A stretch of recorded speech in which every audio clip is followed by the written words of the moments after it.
Hello दोस्तों, कैसे हो? तो आई होप आप सब बढ़िया होंगे और आपकी स्टडी अच्छी चल रही होगी।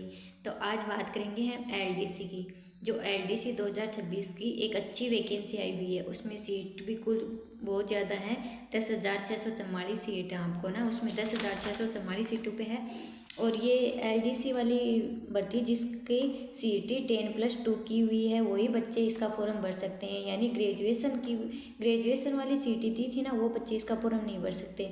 तो जिन्होंने सीटी इसमें अनिवार्य है 10+2, तो आपको वो सीटी चाहिए होती। और उस सीटी का क्या है कि उसमें आपको 40% आपके होने चाहिए। तो आपके 40% है तो आप एग्ज़ाम दे सकते हो, फॉर्म भर सकते हो।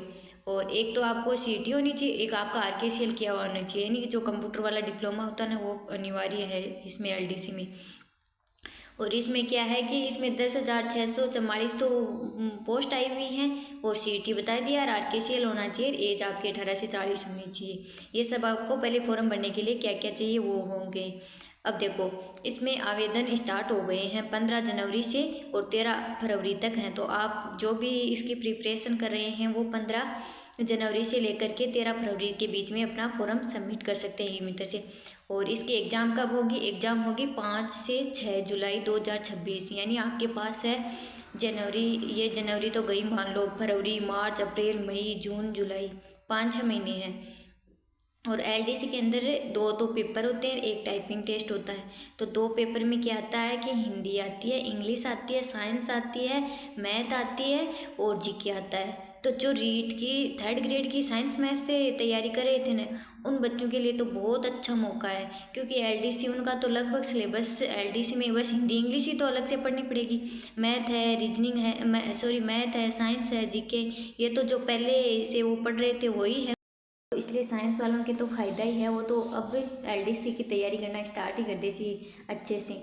और इसमें क्या 2 पेपर होंगे, तो गणित, विज्ञान और जीके, उसका 3 घंटे का अलग पेपर होगा और हिंदी और इंग्लिश का अलग से पेपर होगा। और 100 अंकों के होंगे ये दोनों पेपर होंगे। और फिर क्या है कि इन दोनों पेपरों में 40-40% लाने के बाद में वो टाइपिंग टेस्ट होगा, तीसरा इसमें चरण। टाइपिंग टेस्ट पास करने के बाद में वो मेरिट आएगी। और इसमें दिव्यांगजन है ना, उनको 1% का ज़्यादा कोटा दिया जाएगा, ये है। और सिलेबस में कोई चेंज नहीं हुआ, जो पहले वाला सिलेबस था ना एलडीसी में, वही सिलेबस इस बार है। तो आपको ये सब कर लेना है। और टाइपिंग टेस्ट भी अभी आप स्टार्ट कर देना साथ में ही। और ये विज्ञान, गणित, जीके, हिंदी, इंग्लिश, ये सब है। और 40% लाने दोनों पेपर में अनिवार्य है, कंपलसरी है इसमें एलडीसी के अंदर। और ये सारी जानकारी थी। तो आपको ये जानकारी कैसी लगी? अच्छी लगी तो वीडियो को लाइक कर देना, शेयर कर देना, सब्सक्राइब कर देना। और है ना, अगर आपको इसके कंप्लीट सिलेबस के बारे में कि हमको कहाँ से क्या तैयार करे, ये सारी जानकारी चाहिए, तो मुझे बता देना कि एक वीडियो और आ जाएगा, उसमें मैं कंप्लीट बता दूंगी कि आपको मैथ कहाँ से करनी है, विज्ञान कहाँ से करनी है, जीके कहाँ से करना है, हिंदी इंग्लिश कहाँ से करना है।